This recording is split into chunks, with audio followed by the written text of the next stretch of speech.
Hello, જય માતાજી, જય શ્રી કૃષ્ણ. મિત્રો, આજની વાર્તા શરૂ કરીએ પહેલાં જો તમને મારો વિડીયો પસંદ આવે તો વિડીયોને લાઇક અને શેર કરી દેજો. ચેનલ ઉપર જો નવા હોય તો ચેનલને સબસ્ક્રાઈબ કરી દેજો. ચલો શરૂ કરીએ આજની વાર્તા. વારિશ એક મહિલાની કહાની જ તેના સાસરિયાના દુઃખથી પીડાતી હતી. જીવનમાં આવી ઘટનાઓ બનતી હોય છે જેના માટે આપણે કોઈને ન આપણી જાતને, ન સમાજને, ન મૂલ્યોને, ન મિત્રોને, ન માતા પિતાને દોષી ઠેરવી શકીએ છીએ. સજા જાતે ભોગવવી પડશે. પ્રમીલા સાથે પણ આવી જ એક ઘટના બની હતી જેના માટે તેણે કોઈને દોષ આપ્યો ન હતો. આજે તે પોતાની જાતને કોસવા લાગી. અજાણ્યા લોકો સાથે પણ કોઈ આવું વર્તન કરતું નથી. તેને એ દિવસ યાદ આવવા લાગ્યો જ્યારે તેણે પ્રેમપાલ સિંહ સાથે લગ્ન માટે હા કહી હતી. તે વિચારી રહી હતી, કાશ મને પ્રેમપાલ પાસેથી લગ્નની કુંડળી ન મળી હોત. કાશ હું મારી માતાના ગર્ભમાં જ મરી ગઈ હોત. તેના મનમાં ઘણા ખરાબ વિચારો વાદળોની જેમ ઘૂમી રહ્યા હતા. તે દિવસે કરવા ચોથ હતો. તે દિવસે દૂધ આપતી વખતે દૂધવાળાએ મજાકમાં કહ્યું, ભાભી તમે પણ આજે ઉપવાસ રાખ્યો હશે? પ્રેમીલાએ હસતા હસતા જવાબ આપ્યો, હા. તો ભાઈ 100 વર્ષના થશે. ભાઈસાબ માટે 50 વર્ષ માટે પ્રાર્થના કરવામાં આવશે. તમારા દ્વારા 50 અને બીજી મહિલા દ્વારા 50. તે દૂધ માપતો રહ્યો અને વાસણમાં રેડતો રહ્યો અને એક કટાક્ષયુક્ત તીર છોડીને ચાલ્યો ગયો. પ્રેમીલાએ તેને ઠપકો આપવાનું મન થયું પણ તેને આવી વાતો સાંભળવાની આદત પડી ગઈ હતી. પોતાનું દુઃખ બીજાઓ સાથે શેર કરવાને બદલે તે પોતાની જાતને કોસવા લાગશે.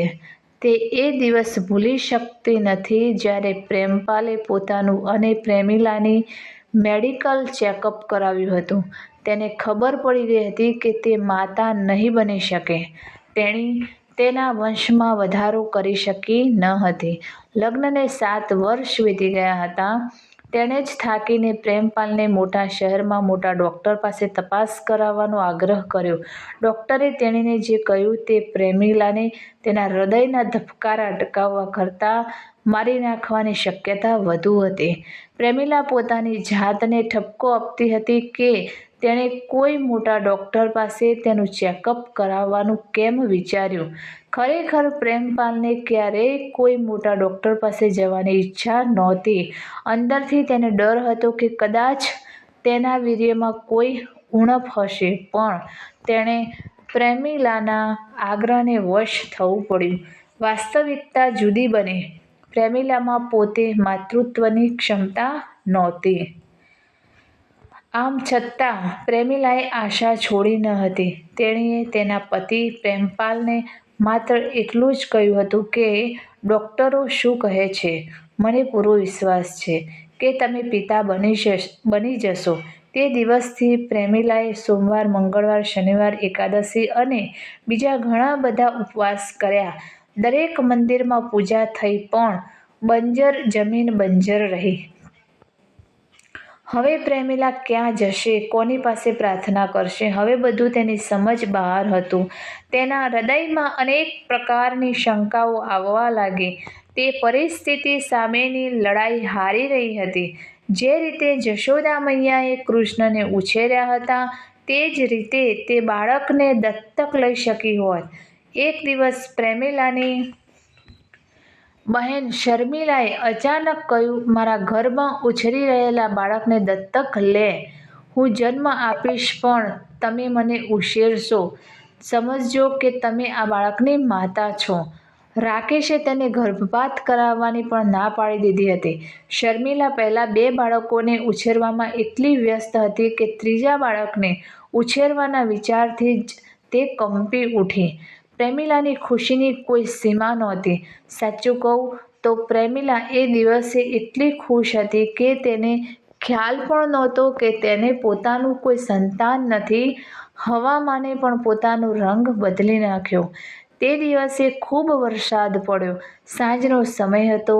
હવામાનનો મિજાજ જોઈને પ્રેમીલાએ પકોડા તળ્યા અને પતિ કંપનીમાંથી આવે તે પહેલાં ચા બનાવી. પ્રેમપાલને શરૂઆતથી જ આદત હતી, જ્યારે પણ વરસાદ પડતો ત્યારે તે કહેતો, પ્રેમિલા, આજે હવામાન ખૂબ જ ખુશનુમા છે, પકોડા ખાઈએ તો મજા આવશે. તે ગમે તેટલી થાકેલી હોય, પ્રેમપાલની દરેક ખુશીનું ધ્યાન રાખતી. ખુશી વ્યક્ત કરવાની આનાથી વધુ સારી રીત કઈ હોઈ શકે? હવામાન પણ ખુશનુમા હતું અને પતિના મનપસંદ પકોડા. પરંતુ અચાનક વાતાવરણમાં પલટો આવ્યો અને ઠંડો પવન ફૂંકાવા લાગ્યો. ટેબલ પર રાખેલા પકોડા અને ચટણી નિસ્તેજ દેખાવા લાગ્યા. પ્રેમપાલે બાળકને દત્તક લેવાના વિચારને નકારી કાઢ્યો હતો અને કહ્યું હતું કે હું જાણું છું કે આપણે બાળકને દત્તક લઈ શકીએ છીએ, પરંતુ બાળક અજાણી વ્યક્તિ કહેવાશે. વંશ ચાલુ રહે તે માટે પૂર્વજોના ગુણો હાજર હોવા જરૂરી છે. જો તમે ઈચ્છો તો આપણો વંશ વિકસી શકે છે. પ્રમીલા મૂર્ખની જેમ તાકી રહી. કેવી રીતે? પ્રમીલાએ પોતાના મનમાં જ પોતાને આ પ્રશ્ન પૂછ્યો.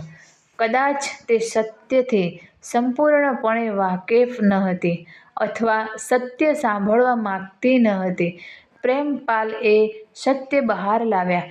પ્રમીલાએ સત્ય સાંભળ્યું કે તરત જ તેને એવું લાગવા માંડ્યું કે જાણે તે મોજાની ઈચ્છાથી લહેરાતો નાનકડો ભૂસકો હોય, જેની દિશા નક્કી ન હતી. તે અસ્વસ્થતામાં રૂમની અંદર ગઈ.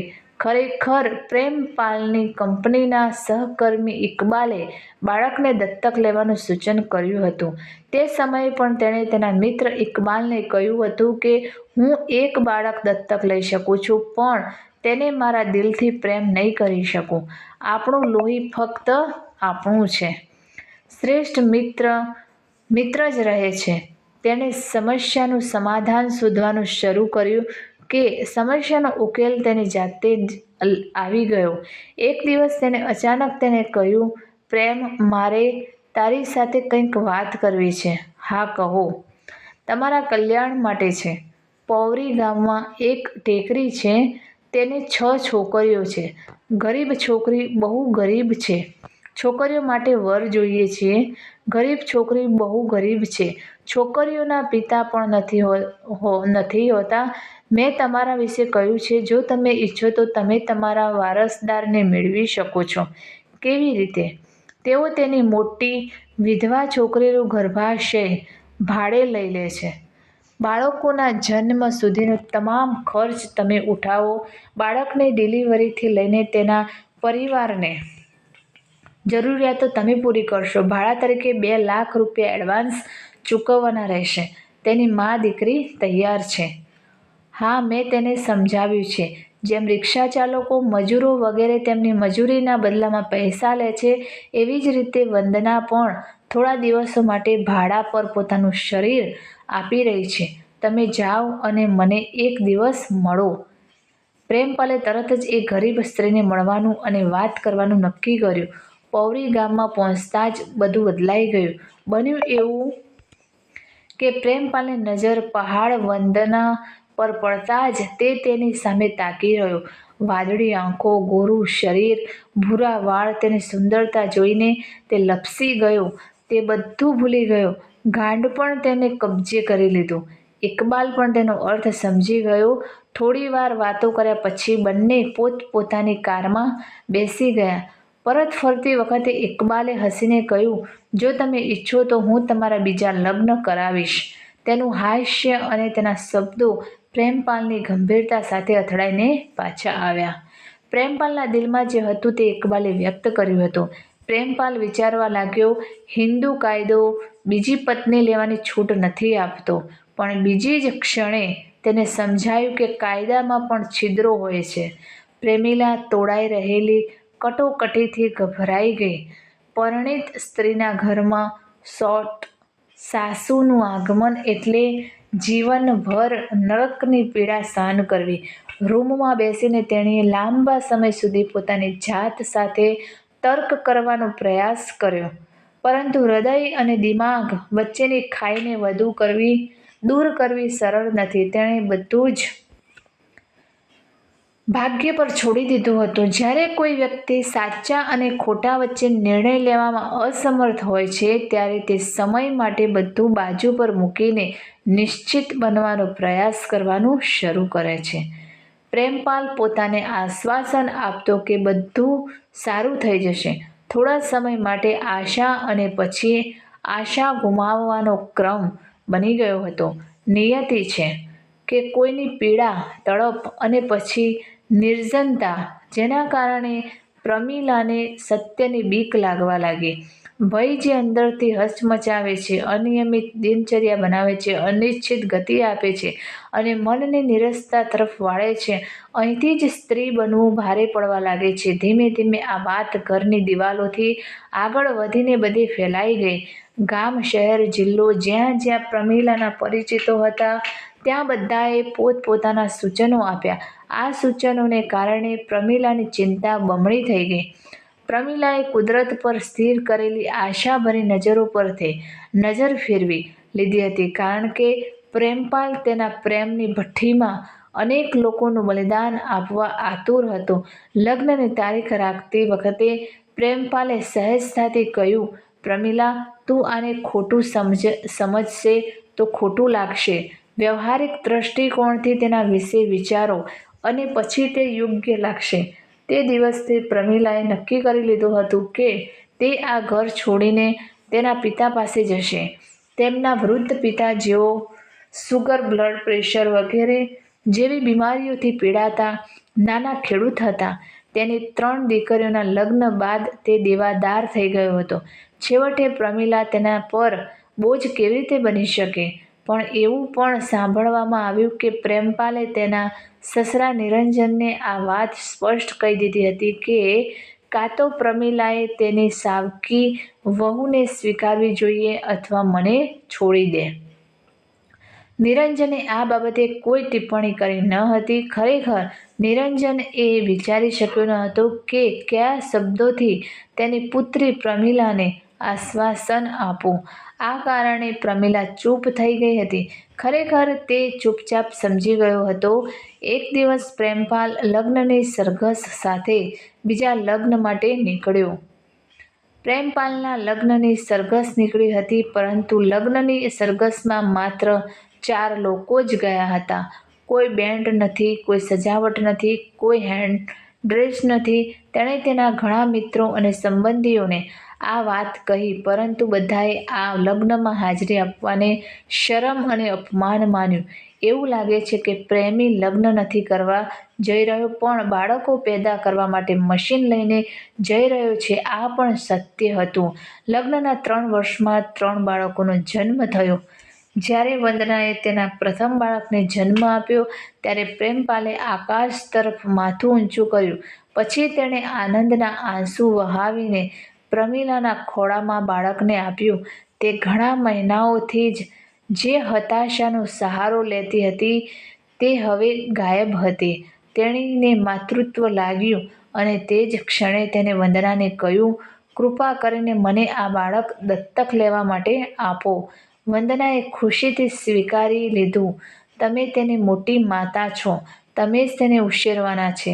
2 છોકરીઓ પછી ત્રીજા છોકરાનો જન્મ થયો, પરંતુ તે 3 મહિના પછી મૃત્યુ પામ્યો.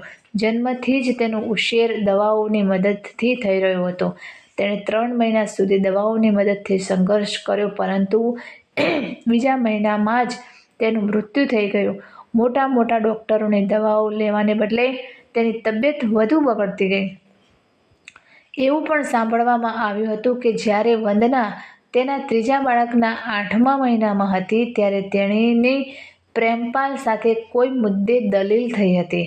પ્રેમપાલે તેને આવતો જોયો અને માર માર્યો. તે જ સમયે બાળકને પેટમાં ઈજા થઈ હતી. બીજા દિવસે વંદનાની પેટમાં સખત દુખાવો થયો. વંદનાને તાત્કાલિક હોસ્પિટલમાં દાખલ કરવામાં આવી હતી. ત્રીજા બાળકનો જન્મ પણ ઓપરેશન દ્વારા થયો હતો. બાળકનો જન્મ થતાં જ તેને શ્વાસ લેવામાં તકલીફ થવા લાગી.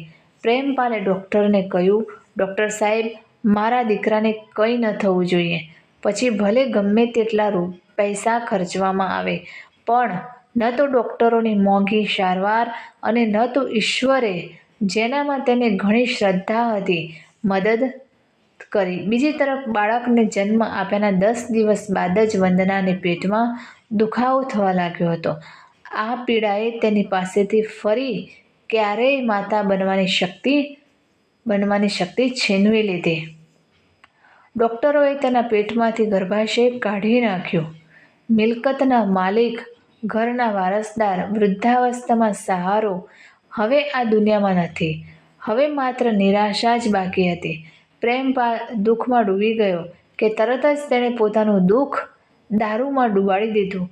તેણે વિચાર્યું કે જો તેણે ગમને આલ્કોહોલમાં જ ડૂબાડ્યો હોત તો તે ગમ તેને ડૂબી ગયો હોત. હા, એવું નહોતું કે પ્રેમપાલ અગાઉ પીતો ન હતો. પહેલાં તે પીને ખુશ થતો હતો અને હવે તે દુઃખમાં પડ્યો હતો. હવે તે અંદરથી દુઃખ અને દારૂ બંને પીતો હતો. તેને પોતાના કૃત્ય પર પછતાવો થતો હતો. તેને લાગ્યું કે તેનું શરીર હલકું થઈ ગયું છે અને જોરદાર પવન તેને ક્યાંક લઈ જઈ રહ્યો છે. તેને આવી હાલતમાં જોઈને વંદનાને રાહત થઈ. બાળકીને દત્તક લીધા પછી પ્રમીલાએ તેમાંથી ઘણી બધી સમસ્યાઓથી છુટકારો મેળવવા માટે તેનું તમામ ધ્યાન બાળકોના ઉછેરમાં સમર્પિત કર્યું હતું. તેની પાસે ન તો એક ક્ષણનો ખાલી સમય હતો કે ન તો હૃદયસ્પર્શી વસ્તુઓ વિશે વિચારવાનો સમય હતો. હા, પ્રેમપાલ ઘણી વખત પ્રમીલા પાસે આવતો હતો પણ પ્રમીલાએ તેને ના કરવાનું સ્પષ્ટ કહી દીધું હતું. મને અને મારી દીકરીને રોજ 2 ટાઈમ જમવાનું મળે છે. બસ આટલો સંબંધ મારી સાથે રાખો.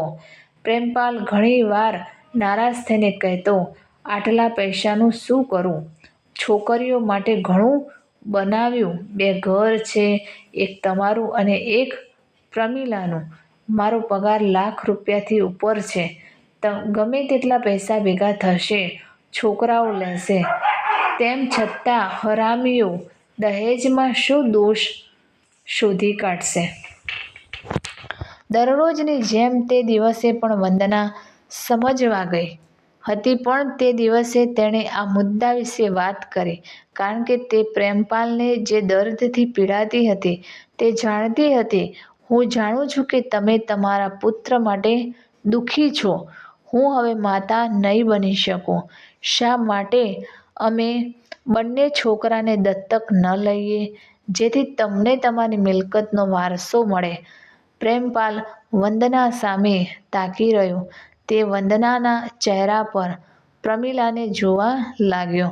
તેને લાગ્યું કે જાણે સમયના તોફાનો તેને ફરીથી પાછળ ધકેલી દે છે. તેની સામે એ જ જૂના દિવસો ફરી આવ્યા. તો મિત્રો, આ કહાની તમને કેવી લાગી તે કોમેન્ટ કરીને જરૂર જણાવશો અને વિડીયો પસંદ આવ્યો હોય તો લાઈક અને શેર કરજો તથા ચેનલ પર નવા હોય તો ચેનલને સબસ્ક્રાઈબ જરૂરથી કરજો. ફરી મળીશું એક નવા વિડીયો સાથે. નમસ્તે, જય માતાજી, જય શ્રી કૃષ્ણ, હર હર મહાદેવ. Thanks for watching.